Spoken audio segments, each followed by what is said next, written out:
E aí eu trouxe a página desse livro Fonte Viva, que se chama o capítulo 20, Diferença. E ele diz assim: crês que há um só Deus, fazes bem. Também os demônios os creem e estremecem.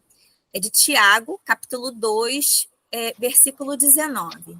A advertência do apóstolo é de essencial importância no aviso espiritual. Esperar benefícios do céu é atitude comum a todos.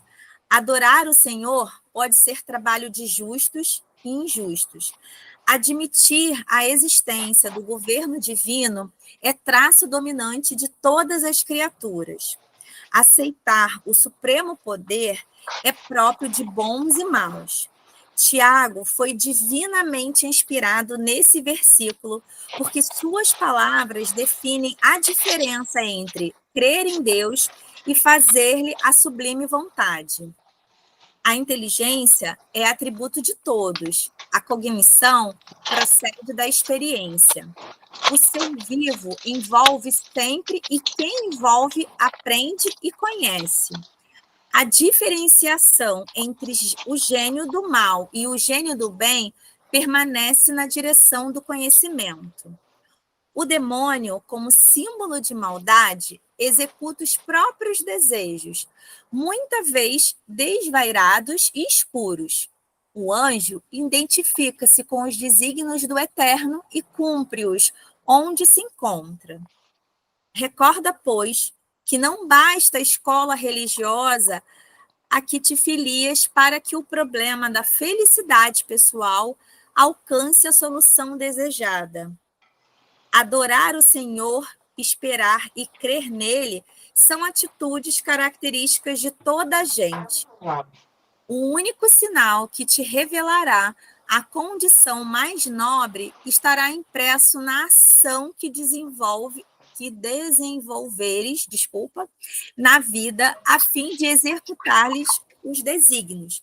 Porque, em verdade, não adianta muito ao aperfeiçoamento o ato de acreditar no bem que virá do Senhor, e sim a diligência em praticar o bem, hoje, aqui e agora em seu nome. Creis que há um só Deus? Fazeis bem. Também os demônios creem e estremecem. Vamos à nossa prece.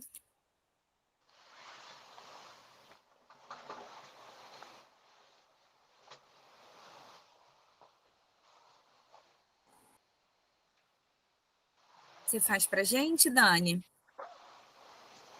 Desculpa, meu microfone estava fechado. Eu estou aqui falando. Perdão. Então, vamos lá.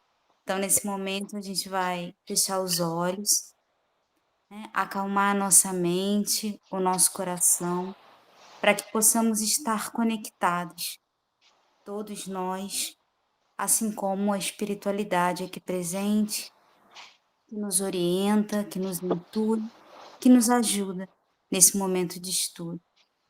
Todo conhecimento aqui passado seja capaz, né, de acessar o nosso coração para que possamos evoluir dentro desse processo tão importante, que é esse que nós estamos vivendo nesse momento na Terra. Agradecemos por todos aqui presentes e que possamos ter um estudo de muito esclarecimento. Graças a Deus. Obrigada, Dani. Graças a Deus. Para quem chegou agora, durante a leitura da página, hoje o Bebeto nos confiou a missão de estudarmos juntos o capítulo 21. Ele colocou meu nome, mas é um estudo nosso, que eu vou pedir colaboração na leitura, colaboração no diálogo. E eu achei muito interessante, porque um pouquinho antes, eu sempre entro um pouco antes, coloco uma musiquinha para ambientar. E aí hoje eu e Irene, né, Irene? Estávamos aqui batendo um papo e eu não me lembrava da mensagem que estava separada. E a gente estava muito trazendo exemplos do dia a dia, falando desse lugar em que a gente compartilha experiências, em que a gente traz o bem ou traz o nosso conhecimento para a prática do dia a dia. A gente estava aqui conversando um pouco sobre algumas ações nas casas espíritas. Eu não estou conseguindo ver o chat agora, gente, porque eu estou transmitindo aqui a tela. Então, se alguém puder ou abrir o microfone para falar ou ler, hoje é o nosso estudo, estamos todas juntas. E eu quero começar contando uma história para vocês, né?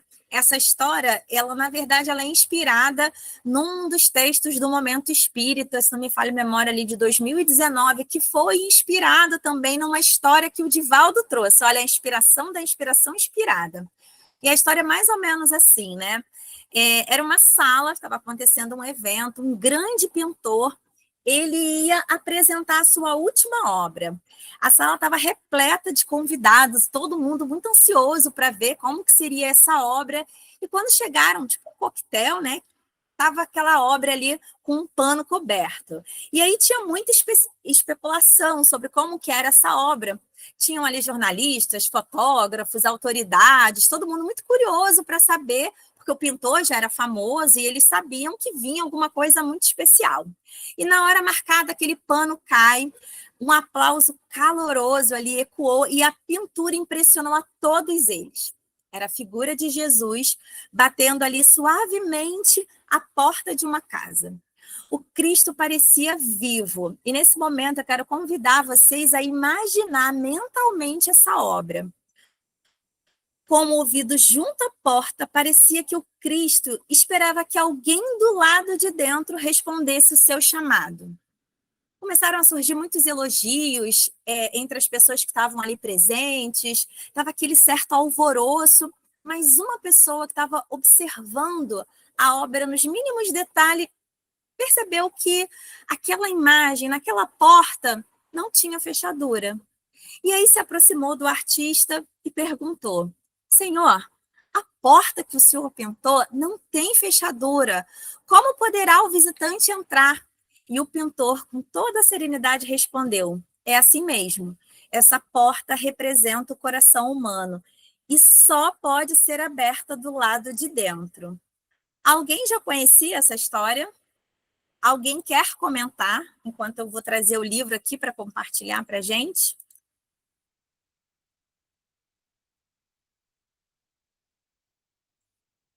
O estudo é nosso, gente. Fiquem à Eu não vontade. conhecia, achei muito boa reflexão. Gostei muito. Essa história, depois, quem tiver interesse, a história é muito mais bonitinha, são 5 minutos, que o Momento Espírita tem aquelas narrações com a música, é super gostoso, às vezes, para a gente começar ou encerrar o dia, para a gente poder pensar, refletir, são histórias que trazem, né, às vezes, coisas do nosso cotidiano, mas quando eu vi essa história, me lembrou muito desse momento em que a gente vai estudar hoje, que é quem recebe o passe. Né? Quem é aquele que está ali recebendo? Que também somos nós, todos nós. Acredito que pelo menos algum momento já estivemos ali, ou sentado, ou em pé, ou deitado, ou até à distância, na posição de quem recebe. E essa posição de quem recebe, somos nós que precisamos abrir essa porta. Então, eu trouxe aqui o livro para a gente poder ler juntos. Eu posso mandar depois esse áudio na íntegra para vocês lerem. Para a gente. O áudio para ler não foi legal, gente. O áudio para ouvir, né? Porque tem o texto e o áudio para ouvir. Mas o link para vocês escolherem, né? Porque faz a gente refletir em que lugar nós estamos nesse momento do passe, porque até esse momento, e a aula passada foi incrível, eu vou botar aqui umas palminhas para quando o Bebeto vê a apresentação, quando o Bebeto fez aquele resumo para a gente, que ele trouxe ali um grande review de tudo que a gente estudou, mas sempre nós no lugar de passista, nós no lugar que estamos aplicando passe, o nosso conhecimento, o que a gente está dividindo, mas e quem recebe? Né? E como que se dá isso? E é importante que a gente também não pense nesse outro tão afastado, mas nesse outro que somos nós, nesse outro que muitas vezes senta, que muitas vezes se comporta, que pensa. Quem somos nós quando recebemos o passe? E aí eu vou fazer aqui a leitura. Alguém quer ler, gente? Alguém gostaria de ler?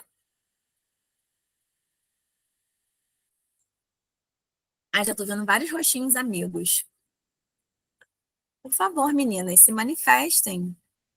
Senão vocês vão ficar só... Eu não consigo ler porque estou vendo pelo celular, então as letrinhas para mim ficam muito pequenas. Mas vale a pena aí você ler. Eu posso ler. Opa, que bom. Quem falou eu posso ler? Opa, tinha alguém antes? Michele? Pode dividir a Gente, leitura aí. Não, pode ler, Aparecida. já botei aqui na lista. Primeiro Aparecida, segundo Michele, depois Lilian. Tá Vamos bom. ler todos. Beleza. Então eu começo, hein? Obrigada, Aparecida. Por nada. Eu conheci o texto, tá? Não falei, mas eu conheci esse texto. Não, eu não conhecia, não. Coloca no grupo depois. Colocarei. Então, vamos Isso. lá. Capítulo 21. Quem recebe?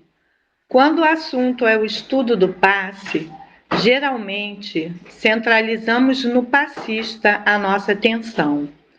Mas bem depressa compreendemos que não devemos perder de vista o binômio doador-receptor e do amálgama, o fluido espiritual, que a bondade divina derrama sobre ambos.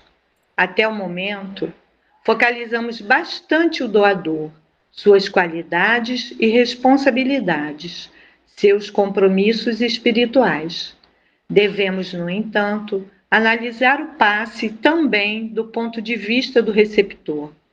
E a esse respeito, há pontos muito importantes a considerar. François Deleuze, não sei se é isso a pronúncia, Falou bonito! ressalta: no magnetismo, para o indivíduo agir sobre outro, é necessário haver uma simpatia moral e física entre ambos. A vontade é a primeira condição para magnetizar.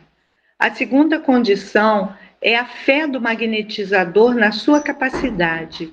A terceira é o desejo de fazer o bem. Bonito, né, gente? Vamos fazer uma pausa para a gente falar, porque de novo vem uma tríade, né? A primeira condição para magnetizar, a segunda condição, né, é a fé do magnetizador, mas a terceira é o desejo de fazer o bem. Muito bom, né? Vamos ler mais um pouquinho, Aparecida? Depois a gente... Eu gosto de ler. Vamos lá, mas vamos dividir a leitura. A vontade do passista em magnetizar é fundamental para a emissão e a qualidade do fluido magnético, que tem por base de sustentação a fé e o desejo de fazer o bem. Sem a adesão da vontade do paciente, porém, todo esforço será praticamente inútil. Como ressalta Deleuze, precisa haver simpatia moral e física entre ambos. Mesmer também chamou atenção para o fato de que o magnetismo animal não curará, certamente, aquele que, ao sentir o retorno de suas forças, se volta para novos excessos. Antes de tudo, é indispensável que o doente deseje ser curado. Aí é a porta, né, que vai abrir por dentro, né, gente? E Aparecida, você sabe que quando eu li a primeira vez esse texto, eu lembrei muito das curas, né? Acho que durante todo esse momento que a gente está, todos os estudos, eu sempre fico me remetendo... não, eu lembro daquela cura de Jesus, eu sempre vou me remetendo às passagens. Mas aqui me lembrou muito quando Jesus pergunta se... Curado. Se você deseja... E engraçado que eu estou vendo The Chosen, eu estou atrasada, né? Eu estou na 4ª temporada. Gente, e eu assisti essa temporada tudo da cura, nossa! E ele pergunta assim para aquele cara no tanque de Betesda, queres ser curado? Que ele estava ali, ó, tentando entrar no poço e não conseguia, gente, muito lindo. Muito Ó, lindo. então a gente está sintonizada, porque eu tentei trazer essa cena para a gente assistir aqui, mas eu não estava conseguindo transmitir, porque uma das coisas que eu acho muito legal, eu digo que esse roteirista ele é muito inspirado. Da Mulher Emocionista também, eu assisti, nossa. É arrepiante, né? Esse roteirista ele é tão inspirado que tem horas que eu fico assim, não, peraí, tem certeza que você está trazendo essa cena? E a do tanque é algo que é muito especial, é o diálogo entre eles. Teve uma hora que eu assisti no cinema, né? Eu sempre vou no cinema para poder assistir. Eu falei, vai, meu filho, acredita! Vai! E fica, e aí ele reclama. E aí eu estava tão empolgada a primeira vez que eu assisti, que eu falei, Carlos, se te incomodou, será que você já não fez isso alguma vez? Porque esse movimento para nós, né, também é importante. Esse lugar em que eu vejo algo e eu também reflito em mim. Né, esse nosso comportamento. A nossa fé, às vezes, é vacilante. Há momentos que a gente vacila, né? Sim. De vida. E o The Chosen tem essa propriedade meio que de materializar, né, algumas passagens. E aí, quando a gente pensa, né, da cura, né, da mulher hemorrágica, a gente não tem como não pensar naquele momento em que ele sabia tudo que tinha acontecido, tudo que estava acontecendo, né? E a cena foi muito, muito bem feita, em que ele reafirma que foi a fé dela. Verdade. Continuar lendo, Michele? Vou passar a bola aí. Mas você volta daqui a pouquinho. Daqui a pouquinho você volta, Aparecida. Obrigada. Tá bom. Boa noite a todos. Posso continuar? Por favor. Acho que eu nem dei, desculpa, mas eu só escrevi lá. Boa noite a todos.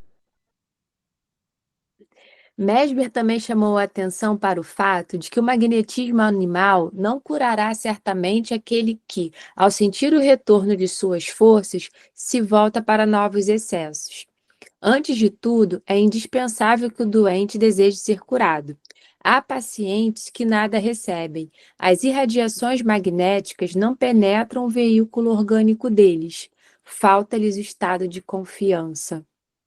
Sem a fé, é impossível reter qualquer auxílio espiritual. Isso é muito forte, né? No estudo do mecanismo do passe, André Luiz ressalta essa necessidade. Estabelecido o clima de confiança, qual acontece entre o doente e o médico preferido, cria-se a ligação sutil entre o necessitado e o socorrista, e por semelhante elo de forças, ainda imponderáveis no mundo, verte o auxílio da esfera superior, na medida dos créditos de um e de outro. Ao toque de energia emanante do passe, com a supervisão dos benfeitores desencarnados, o próprio enfermo, na pauta da confiança e do merecimento de que dá testemunho, emite ondas mentais características, assimilando os recursos vitais que recebe, retendo-os na própria constituição fisiopsicossomática, através das várias funções do sangue. Eu queria só parar aqui para fazer um comentário, porque quando o André Luiz fala fisiopsicossomáticas, gente, é de uma grandeza pensar em quando esse texto foi escrito, né? Sim. Quando ele foi psicografado nesse sentido, e como que hoje a gente ainda está dialogando sobre isso, ainda estamos conversando sobre isso, não no sentido de provar, mas de vivenciar essa experiência. Até de compreender, né, Carlinha? Até da gente Sim. compreender isso, o que ele está querendo dizer com exatidão. Sim. Você segue, Michele? Lendo Sim. pra gente? Vamos. Quando assimila os recursos vitais, o paciente retém os benefícios fluídicos na corrente sanguínea, conforme já foi relatado. E todos nós sabemos da relação entre os elementos do sangue e o sistema imunológico ou de defesa do organismo. Assim, quanto mais intensa for a adesão da vontade do paciente, maiores benefícios recolherá. Eu vou fazer só um adendo aqui, parar um pouquinho. Quando eu atendo as crianças, é muito comum a gente ver, não sei quem tem a experiência de trabalhar com crianças, quando tem algum problema dentro da família, é comum as crianças adoecerem. E a gente procura criança, examina a criança da cabeça aos pés e você não encontra nada de errado. E aí você vai buscar entender, é o que o André Luiz fala, fisiopsicossomática, e entender, tentar entender um pouco da espiritualidade nas crianças e até mesmo a mediunidade. O que Sim. eles não expressam no seu corpo físico de acordo com a energia que está no ambiente. Isso é muito interessante. Vamos lá. A melhora se Deixa eu agradecer a Michelle, foi uma excelente colaboração, porque, de novo, traz para a gente esse lugar mais palpável, né? Da gente refletir isso também. Exato, porque para a gente poder doar, quando a gente quer fazer isso no centro espírita, a gente esquece que a gente tem que começar dentro do nosso próprio lar, é o primeiro lugar. Sim. Isso para todos nós, eu me incluo também. Sim, sim. Pode falar, Aparecida. Rapidinho, também reforçando o que a Michelle falou, aí eu vou falar, eu que sou da área de educação, estou aposentada já. Mas às vezes a criança apresenta febre emocional, né? Sim, E os pais, quando estavam separando, a criança ia para exato. estava com febre, eu vivi muito isso, né? Ou com agressividade também, respostas emocionais. Exatamente, em especial essa questão da irritabilidade, da agressividade, que a gente fala como educadora, né? O quão que a gente não recebe criança hoje em dia para ser medicado, e a gente está vendo aqui no nosso estudo, né? Sim. Entendeu? Vamos lá. A melhora se dá na medida em que aceita a intervenção espiritual, porque passa a centralizar as próprias radiações sobre suas próprias células, regulando-lhes os movimentos e corrigindo suas atividades, mantendo suas manifestações dentro de normas desejáveis.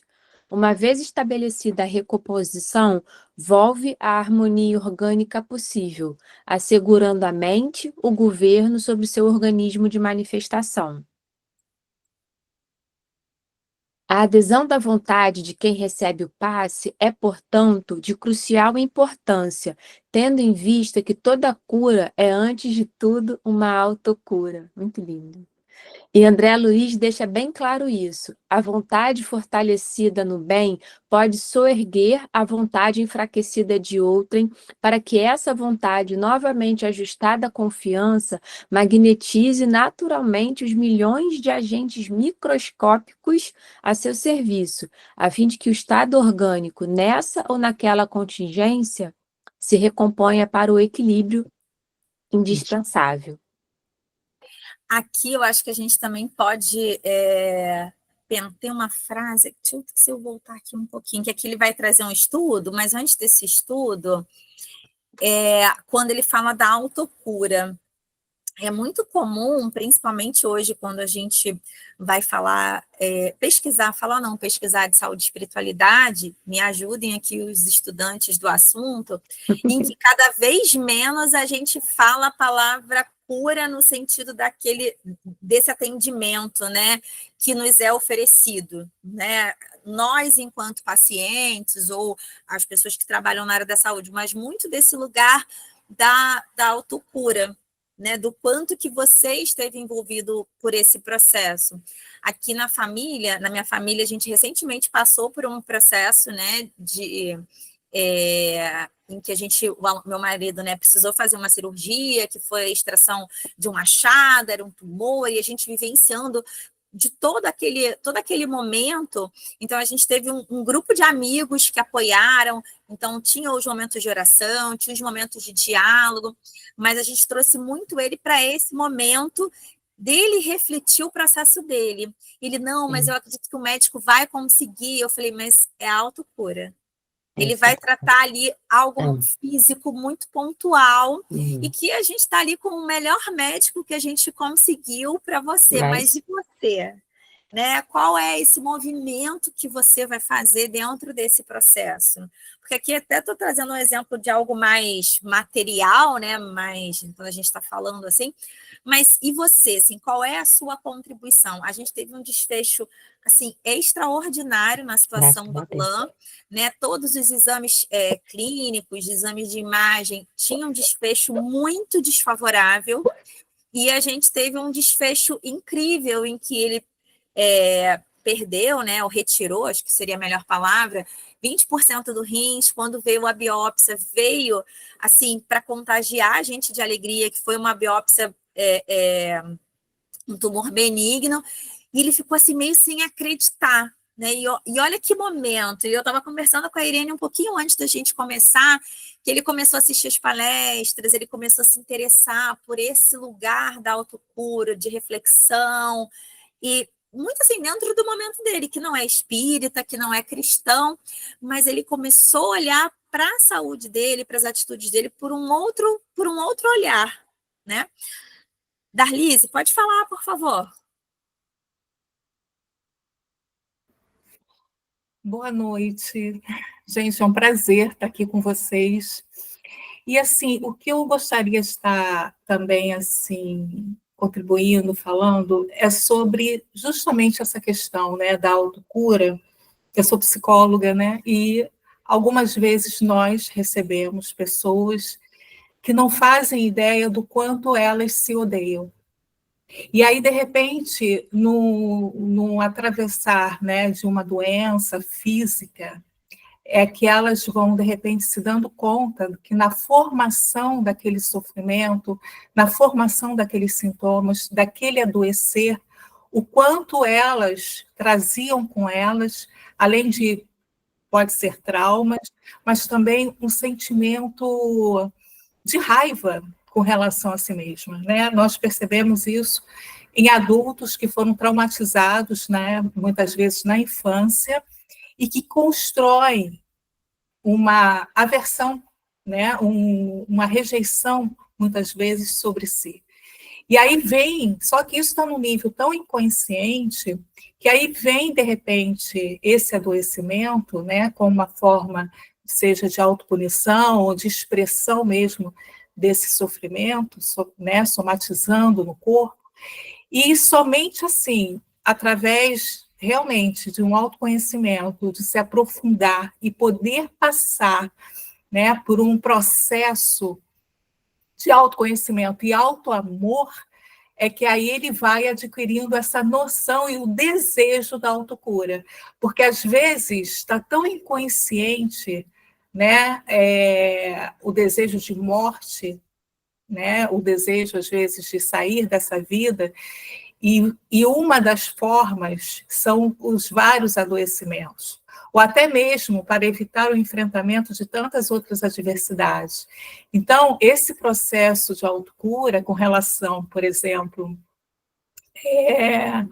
a pessoa chega no centro espírita, vai tomar um passe, e às vezes você percebe que a pessoa, diante daquele sofrimento físico, é claro, ela quer parar de sentir dor, ela não quer mais aquele sofrimento físico, mas, por um outro lado, você também percebe que existe ali uma cumplicidade na formação daquela doença, né? Se não tem uma autoria própria, ao nível muito inconsciente.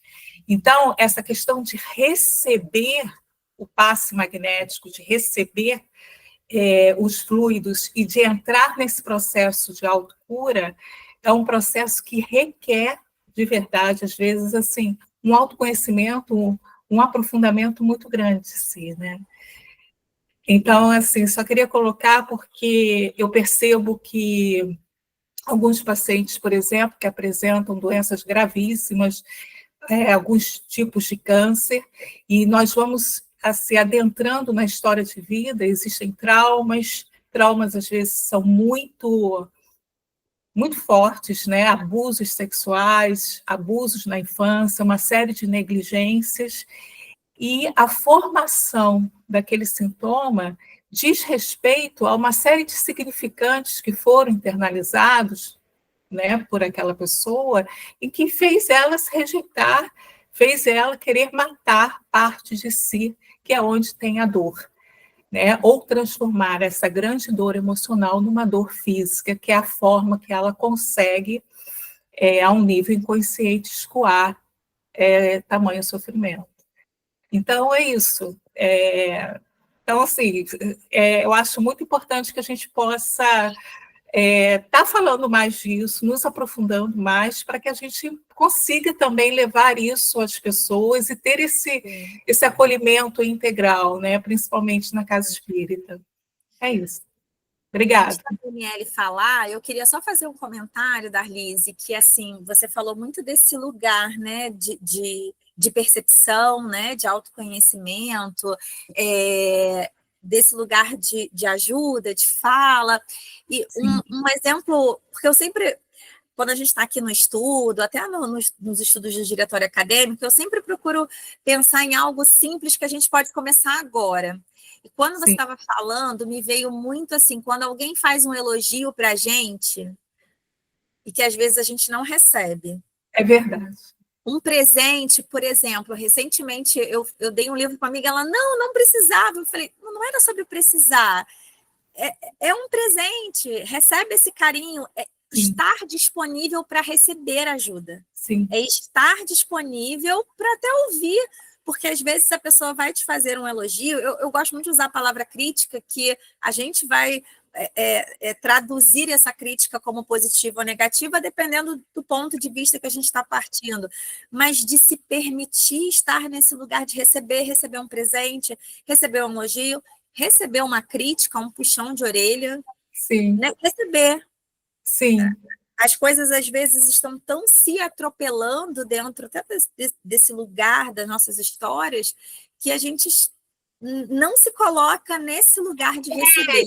Eu acho que houve, no decorrer do tempo, eu vou dar a chance da Aparecida falar, só para...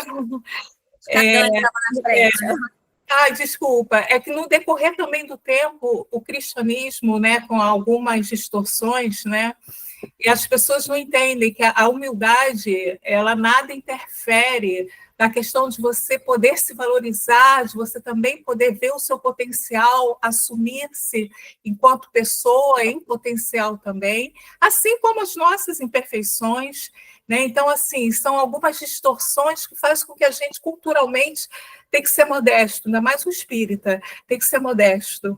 E eu acho que a gente tem que desconstruir isso. Obrigada, vamos lá para o próximo. Obrigada a você, Dani. Eu levantei a mão rapidinho aí, que ela até acabou falando a palavra que eu ia falar. Esse lugar, que é a coisa da porta que abre para a cura também, é de dentro para fora, mas é um lugar de humildade também. Aí eu lembrei do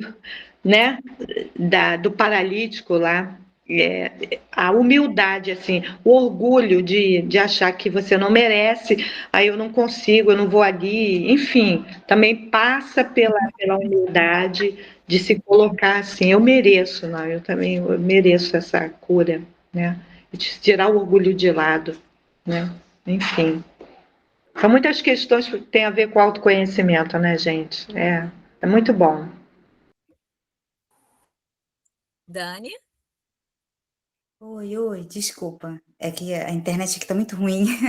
Eu só ia fazer um comentário que eu acho que corrobora um pouco do que as meninas estão falando, porque quando a gente fala sobre essa coisa do auto-perdão, do autoconhecer, na minha concepção, isso tem muito a ver com a pergunta que Jesus faz toda vez que ele vai realizar um milagre, né? Ele simplesmente pergunta se você acredita. Porque quem está curando somos nós mesmos, né? É isso que eu acho que essa fala de Jesus, quando ele pergunta se você acredita, se você tem fé, é porque ele está falando para você, vai lá que você consegue. Né? Eu estou aqui, mas quem vai fazer essa cura real é esse alto, né? Faz parte da gente, a gente precisa querer. Porque não adianta Jesus bater na porta com uma saneta, porque se eu não deixar, se eu não abrir, pode ter até um buraco na porta que ele não vai entrar. Né? Então, essa autocura, esse autoconhecimento. Desculpa, eu esqueço o nome das pessoas. A moça que estava falando anteriormente, antes da Aparecida, ela falando sobre esse lugar, né, que as pessoas elas acabam exteriorizando questões do seu psicológico, e é isso, aonde é que a gente vai buscar essa cura? A gente precisa buscar essa cura dentro da gente, porque Jesus vai estar ali o tempo inteiro, ele está do nosso lado o tempo inteiro. Só que se a gente não quiser, se a gente não se predispor, se a gente não olhar para dentro da gente e falar assim, não, eu estou disposta a me mudar, estou disposta a ver isso de uma outra forma, Jesus nunca vai conseguir passar daquela porta da mensagem lá do início, né? Eu vejo muito dessa forma. Obrigada, Dani. Acho que o Carlos também quer fazer uma colaboração, Carlos.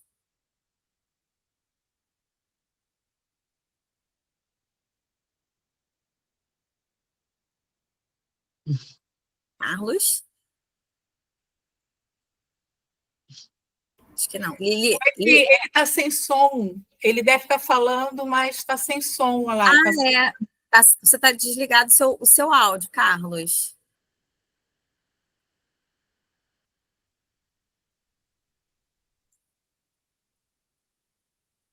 Lília, eu vi que você abriu o microfone, você queria falar? Enquanto Carlos...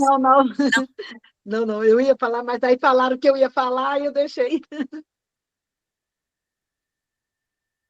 Então, vamos seguir a leitura? Carlos, todo o tempo que você quiser, você levanta a mão aqui de novo e a gente para e te ouve.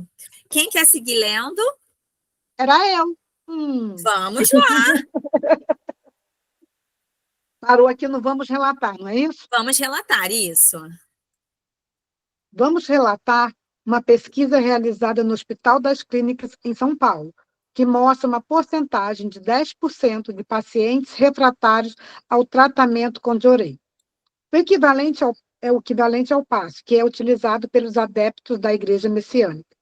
O estudo inédito foi realizado pelo Serviço de Gastroenterologia do Hospital das Clínicas, HC, da Faculdade de Medicina da USP, e pela Universidade do Arizona, Estados Unidos, e mostrou que o Jorei, técnica milenar na medicina oriental, pode ser a esperança para pacientes que sentem fortes dores no peito, mas não apresentam nenhuma doença que justifique as queixas. De acordo com o estudo, a terapia energética mostrou-se eficaz em 90% dos casos avaliados. Muito bom, né? Muito. A pesquisa envolveu 40 pacientes com dor torácica não cardíaca, com idades entre 50 e 75 anos. Para o trabalho, os pesquisadores dividiram os pacientes em 2 grupos. Um recebeu 3 sessões de Jorei por semana, de 30 minutos cada uma, num total de 18 sessões. O outro grupo foi medicado somente com a terapia utilizada atualmente para o combate à dor. Os casos tratados com a terapia milenar apresentaram 90% de melhora do quadro clínico, enquanto que os casos tratados com medicamentos, apenas 40%. Olha, a dor torácica é a segunda causa mais comum na região do peito, após a dor cardíaca, e acomete 30% da população. São pessoas com idades entre 50 e 75 anos que procuraram o pronto-socorro do Hospital das Clínicas devido a dores torácicas, cujos exames cardiológicos revelaram-se normais. A hipersensibilidade da função esofágica associada à contração involuntária muscular ao longo do esôfago são as possíveis causas responsáveis pela patologia. O Hospital das Clínicas atende mensalmente uma média de 50 pacientes, geralmente encaminhados por cardiologistas para a investigação da dor peitoral, cujo tratamento até então era um desafio. Para o gastroenterologista brasileiro Tomás Navarro Rodrigues, responsável pela pesquisa, os bons resultados obtidos abrem perspectiva para uma nova abordagem terapêutica, e é provável que o Jorei seja adotado futuramente pela clínica de gastroenterologista do Hospital das Clínicas. Alguém vai falar? Vamos comentar um pouquinho antes da gente... Gente, eu fiquei... Você viu? 90% praticamente está curado, né? Praticamente está curado. 90 para 40 é muita coisa. Nossa, eu fiquei assim, muito impressionada, vamos dizer assim. Queria saber quando é que foi essa pesquisa realizada. Me fala, que pena, o ano que foi, Então, né? eu vou... Parou de compartilhar a tela aqui, gente. Espera aí. Ah, tá, parou. Parou, né? Parou. Vou Tá voltar todo mundo. aqui. Ah, voltou. Voltou? Voltou, Carla. Aham. Voltou de novo, não. Agora tá, certinho. Foi? Então, eu vou buscar, mas eu queria comentar com vocês que eu assisti uma palestra. Ai, Arruma, depois gente. arruma. Depois você arruma. Quando eu tento voltar para ver Uhum. vocês, está fazendo isso. Então, eu não verei vocês temporariamente. Eu assisti a palestra do lançamento desse livro, e quando a doutora Marlene vai contando, porque aqui ela vai trazendo os dados, né? A gente vai tendo acesso a essas informações, e é claro que algumas pessoas vão mentalizando, vão pensando, né? A gente hoje tem um reiki também, com muitas ações em hospitais, o próprio passe, né? Mas quando a gente vê a doutora Marlene contando com a empolgação e até na qualidade de médica, Bebeto está fazendo falta nesse momento. Tá, cadê ele? Deixa eu parar aqui a apresentação e voltar de novo, gente. A gente percebe o quanto que eles vão trazendo essa riqueza de detalhes e até mesmo para a gente mensurar, porque foi o que você falou, Lília. Quando a gente está falando de uma média de 90%, Muita coisa. é muita coisa. Muita Né? coisa. E de uma dor percebida. Né? De 0 a 10, né? Eu lembro de algumas vezes ver o Alan recebendo essa pergunta. De 0 a 10, qual a sua dor? Teve um dia que ele falou 11. Eu falei, eita, tá doendo muito. Muito, né? né? E aí pensa, vamos pegar aqui o 10, né? Você sair de 10 para 1. Cara, Pode falar, Aparecida, traga a sua colaboração. Não, é que quando ela leu ali essa questão dessa dor, né? Há um tempo atrás, eu estava vendo uma matéria falando de uma dor que os cardiologistas não achavam no coração motivo, eles estavam chamando de coração partido, das pessoas que perdiam um ente querido, ou dependendo até às vezes uma separação, a pessoa sentiu uma dor, mas que o médico pesquisava e não achava, né? Que são as doenças psicossomáticas, né? A gente somatiza as dores e de perdas, enfim. A ciência está aí mostrando, né, gente? tá mesmo.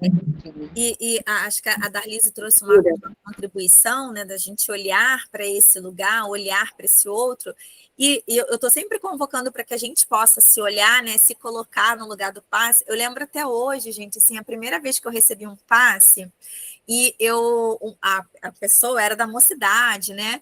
E eu estava indo pela primeira vez visitar uma mocidade espírita, então eu venho de uma família tradicionalmente católica, ortodoxa, e eu questionava muitas coisas. Então, pensa, né? Você sai de um lugar em que você questiona muito, você vai para um outro lugar, você também vai levar. E aí, eu lembro que pegaram a minha mão e colocaram a minha mão para cima. E eu falei, faz sentido. Tem que receber, então se eu vou receber alguma coisa, mão para cima. Depois eu falei, mas então quer dizer que se eu botar a mão para baixo, não vai receber nada? Não vai receber nada. E aí eu lembro que logo a gente recebeu o passe antes do estudo, né? E aí eu lembro que foi a primeira pergunta que eu fiz, ninguém me conhecia, eu muito tímida, não que eu não seja hoje, gente, né? Vocês não têm noção, assim, que eu fico muito tímida. Claro. Mas eu lembro que eu chamei o coordenador de mocidade, eu falei assim, olha, eu fiquei na dúvida, metade do passe eu estava assim, metade do passe, eu não estava aparecendo, eu estava assim, e a outra metade eu estava com a mão para baixo. Será que eu atrapalhei? E olha que bacana, né? A gente pensar nesse lugar, né? Que nós já estivemos, acredito que todas nós, né? Já nos questionamos de diversas formas, em diversos momentos, mas a gente se colocar nesse lugar de que recebe. Eu vou sempre convocar para a gente olhar para esse nosso lugar que recebe. Suzana conseguiu trazer aqui para a gente a reportagem. Pode falar. Eu vou copiar para colocar no grupo. Carla, uma coisa que eu sempre estava comentando no centro que eu frequento, junto com o Bebeto, é justamente sobre isso. Eu acho assim que, por exemplo, quem está indo, igual você foi, pela primeira vez, a pessoa fica perdida. Eu também fiquei perdida. No meu caso, eu fiquei perdida um pouquinho pior, eu acho, porque eu não sabia o que eu faço. Eu penso o quê? Eu penso alguma coisa, eu falo alguma coisa, ai meu Deus, eu rezo, eu não rezo. A pessoa fica perdida ali na hora do passe. Quem ainda está indo pela primeira ou segunda vez, que ainda não entende nada de espiritismo, ela realmente fica muito perdida. Eu sei porque alguns amigos, eu sou espírita de berço, mas eu não era, devido a vários fatores, eu não ia muito. Os últimos 10 anos que eu voltei a frequentar. Mas as pessoas me perguntavam, por eu ser de berço, e aí, Lília, o que eu faço? Que não sei o quê. Eu falei, gente, olha, vocês estão perguntando para a pessoa errada, mas pensa na sua cura, no que você vai receber, no que você precisa receber. E se for de merecimento, pense que você pode receber aqueles... Ficar sã do que você está sentindo, né? Que às vezes pode ser só emocional, às vezes pode ser uma dor física mesmo. Aí, pessoal, é assim. Então, as pessoas ficam realmente muito perdidas. Agora você falou, eu lembrei dessa posição, que as pessoas ficam realmente muito perdidas. O que faz? O que eu falo? Eu falo, eu penso, Olha, né? pode concluir, desculpa. Não, era isso mesmo. Mas até essa posição do que eu faço é porque eu estou ali com a disponibilidade, eu estou me disponibilizando. Né? Quando o Bebeto me chamou, não, Carlinha, você faz o estudo com eles, o que eu perguntei? O que eu faço? Como assim? Ele, não, você vai ler com ele, você vai discutir, é um assunto que vocês já estão indo, e qualquer dúvida a gente vai trazer. E é isso, essa do que eu faço, a gente já está se disponibilizando. Mas, assim, quando você falou, eu lembrei muito de um vídeo que circulou na internet, que era de uma criança que acho que estava vivenciando um batismo, e o padre levanta a mão e faz assim, a criança vai e dá o tapinha, faz assim, né? Por que me veio isso à mente? Aqui em casa a gente tem um hábito com o Heitor, né? Nem todo mundo sabe, meu filho é uma criança atípica e começou a falar esse ano. Então a gente sempre teve muito esse lugar da evangelização como um momento de ambientação, e a gente tem o hábito de botar a mão aqui e falar, Deus te abençoe, né? Só que criança, né, gente? Um dia, Heitor, ardendo em febre, o meu marido, eu gosto sempre de pontuar, que não é espírita, não é cristão, foi botar a mão para ver se a febre tinha baixado. Ele quase não falava, Deus te abençoe, papai. Ai, que fofo. Respondeu. E aí, eu brinco muito dessa história, porque até hoje, quando a gente bota assim, às vezes ele vem e fala também, porque ele marcou que é um lugar de recebimento. E aí, na época, eu conversando muito com meu marido, ele falou assim, poxa, mas você não acha que vai ser ruim? Toda vez que alguém botar a mão na testa dele, ele vai achar que é isso? Eu falei, olha... Antes disso do que outra coisa. Perfeito. Antes isso do que outra coisa. Porque ele já está no lugar de receber. E até por algumas características mesmo do transtorno, ele não deixa tantas pessoas assim chegarem, encostarem e tudo. Mas esse lugar do que eu faço já é um lugar disponível ao fazer. Né? A minha fala com a Irene aqui, sempre que vocês quiserem entrar um pouquinho antes, a gente tem sempre uma musiquinha, um bate-papo, que eu digo que é o café com bolinho aqui, né, Lília? Chegou no nosso café com bolinho virtual. Um café com bolinho delicioso, um papo maravilhoso. Foi. E a gente estava falando muito desse lugar, qual é a habilidade que eu tenho hoje para compartilhar? Porque desse lugar, o que eu faço? É o que eu disponibilizo. E aí, de novo, vou sempre resgatar. Já vou te passar a palavra, Rodrigo. É muito desse lugar. Quem sou eu quando eu estou recebendo passe? Pode falar, Rodrigo. Olá, tudo bem? Tudo bem, meninas? Está maravilhoso aí o debate, as contribuições. Eu vou acrescentar aqui um ponto, né, que para mim é caro aqui, que é a dificuldade, né? Estou falando por mim, mas provavelmente está todo mundo aqui no mesmo saco, no mesmo balaio, né? A dificuldade que eu acho no atendimento, no centro espírita, e falando por nós mesmos, né? Da gente entender esse processo de cura sempre na perspectiva do espírito, né? Porque, na verdade, né, quando a gente está mais sereno e consegue realmente realizar que a gente tem uma vida eterna, a gente consegue com mais serenidade saber que, né, essas coisas acontecem sempre em benefício da gente, né, com as experiências do corpo e tirando as lições que nosso espírito precisa, né? E isso é uma dificuldade que eu imagino muito grande, que permeia toda a questão, né? Seja quando você está dando passe, por mais que isso tudo tenha uma influência na matéria, o objetivo primordial é você transferir uma quanta, né, energética para fazer com que aquele espírito mobilize as forças necessárias para tudo isso que vocês estão falando, né, da autocura, etc., né? E o grande desafio para mim, né, claro, a gente, né, conseguir ter essa perspectiva sempre, mas também a pessoa que chega ao centro espírita, naquele momento de desespero, etc., ela quer a cura material, né? E normalmente o que a gente tem para dar é a cura espiritual, né? Ou pelo menos assim, é o benefício do espírito, até porque muitas vezes a gente quer se livrar da doença, mas a doença é o próprio tratamento, né? Que a gente precisa, às vezes, ficar um tempo maior, às vezes até, né, vai saber, mais de uma encarnação.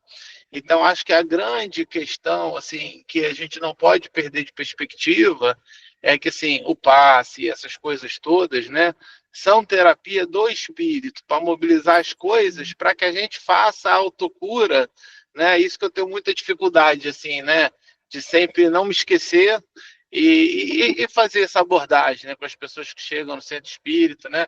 E acho que isso conversa muito com tudo que foi falado, né, da autocura, etc. Como é que a gente consegue enxergar, né, a doença nos planos de Deus para a gente, como um remédio, né? Às vezes amargo, mas que é aquilo que o nosso espírito precisa. Obrigado, pessoal. Rodrigo, vou convocar aqui uma reflexão disso que você falou. Quem não tiver assistido o nosso estudo com o Décio, eu vou colocar o estudo do Décio lá no nosso grupo do WhatsApp, para quem não precisa nem procurar.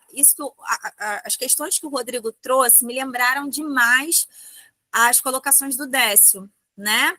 E de uma forma assim muito mais prática, porque o Décio trouxe isso, Rodrigo, não sei se você lembra, quando ele falou que muitas das vezes, diante do tratamento, diante do nosso esforço de melhoria, da nossa, desse movimento da caridade, todo o esforço que a gente se empenha no bem e dentro da nossa reforma íntima, que muitas das vezes o corpo físico ainda retém aquela doença, como ele falou, como uma necessidade, como um processo, mas... né, você não tem mais a necessidade de lidar com isso. Assim, dentro de alguns estudos que eu faço, a gente busca muito ter a percepção do autismo por outras percepções, né? A gente fala do autismo com outras percepções. E eu lembro que, durante um tempo, algumas famílias me perguntavam assim, mas, Carla, é genético? É espiritual? Tem gente que fala que é alimentação. Eu falei, e se for tudo, e se cada um for uma coisa, como é que a gente vai lidar? Vamos precisar lidar da mesma forma. É claro que quando a gente fala de algo que é mais palpável, como uma doença física instalada, em que a gente tem ali talvez uma ação mais imediata, essa questão abstrata. Me perdoe, Rodrigo, eu não estou achando uma palavra para explicar melhor, mas pensar nisso de uma perspectiva mais abstrata... Não, tá super entendido, assim. No fim das contas, é o projeto de Deus para você, a origem, a causa, né? A gente vai buscar todas as soluções, seja na medicina física, seja, né, sei lá, interiormente, né? Buscando, né, sei lá, seguir o evangelho na sua plenitude, enfim. Mas está super entendido. Obrigado, querido. Por favor, Darlise. Não, é que, assim, Rodrigo, eu compreendi, assim, bem o que você disse, mas eu só queria, assim, ressaltar uma coisinha, que dentro desse projeto de Deus, a gente precisa estar sinalizando muito o nosso livre-arbítrio, desde outras vidas, ou seja, nós somos os autores desse projeto, junto com Deus, vamos dizer assim, né?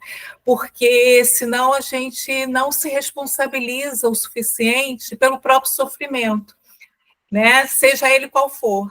E a gente tem que ter uma autorresponsabilidade sobre isso, sobre o sofrimento, né? Como a Carla aí colocou, nós somos coautores. Então, existe um projeto reencarnatório que é para a nossa evolução, para o nosso aprendizado e para a nossa autocura, sendo que nós somos os autores também desse projeto, à medida que nós somos os responsáveis diretos pelo nosso próprio sofrimento.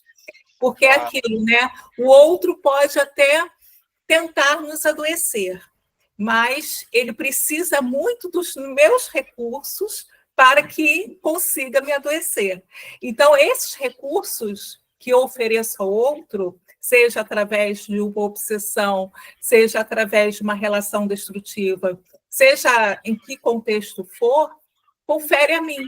Então, quando a gente atinge esse grau de maturidade espiritual, aí sim a gente consegue realmente remover as nossas questões íntimas que estão formando aquele sofrimento, portanto, cooperando nesse projeto maior reencarnatório, né? Então, é só isso. Não, perfeito. Só um pequeno ponto. Só um minutinho. Sabe por quê? É que como eu lido com muitas pessoas, que eu trabalho, né, com passes magnéticos e tal, e como eu lido com muitas pessoas com muitas doenças muito graves, é muito complicado, assim, a revolta que às vezes a pessoa traz, como é que isso pode ser um projeto de Deus, né? Então, quando a gente consegue fazer com que essa pessoa perceba que existe uma implicação espiritual ali dela, né? Psicanaliticamente falando, eu vou falar da implicação do próprio sujeito naquele sofrimento que lhe acomete. Entende? Mas claro, quando falando de uma questão espiritual, a gente vai mais além. Existe uma implicação espiritual nisso aqui que eu estou passando na minha vida. E por isso eu preciso me implicar para poder também me autocurar, me reeducar, aprender, né? O que eu preciso estar aprendendo para poder estar me fortalecendo e saindo desse trajeto de dor, de sofrimento. É isso. Não, perfeito. Eu não vou deixar a Carlinha andar, que já estamos avançados aqui. Outro dia a gente complementa. Obrigado, pessoal. Olha, primeiro eu quero agradecer, né? Acho que o nosso estudo foi muito bom. Nós paramos aqui como circulam as forças radiantes no receptor.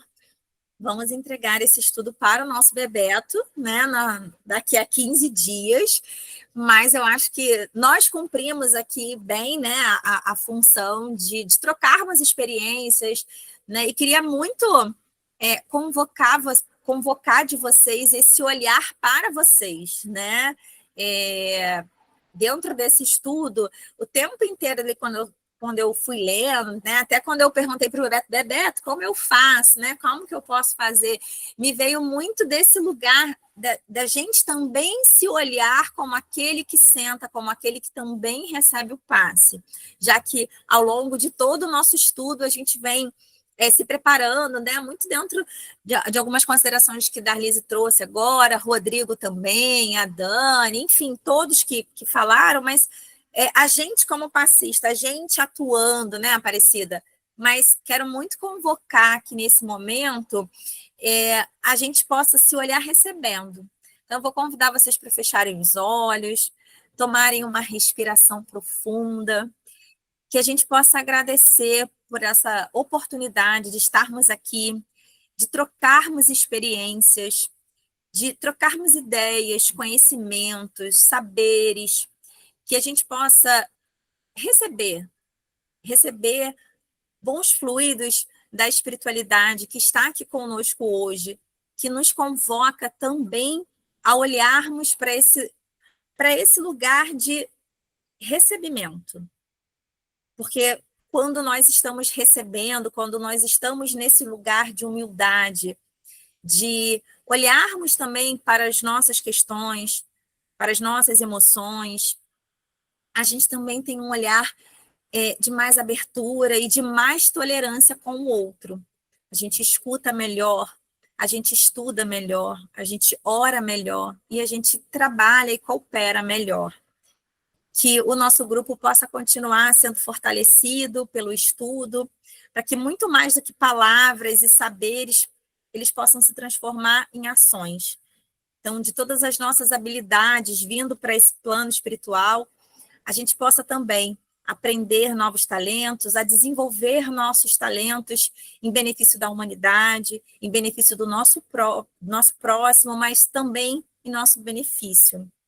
Que assim seja, Jesus. Muito obrigada por mais uma noite de estudos. Quero agradecer, em nome de todo o grupo, a participação de vocês. Vou colocar os textos lá no nosso grupo. A gente leva aí em torno de 2, 3 dias para subir os vídeos, mas obrigada. Foi muito especial estar aqui com vocês. Nós que agradecemos, Carla. Muito bom, boa noite a todos. Obrigado, pessoal. Boa noite. Muito obrigada, Carlinhos. Carla. Valeu mesmo, viu? Deus te abençoe. Tchau, tchau. A nós todos. Tchau, pessoal. Tchau. Boa noite, tchau.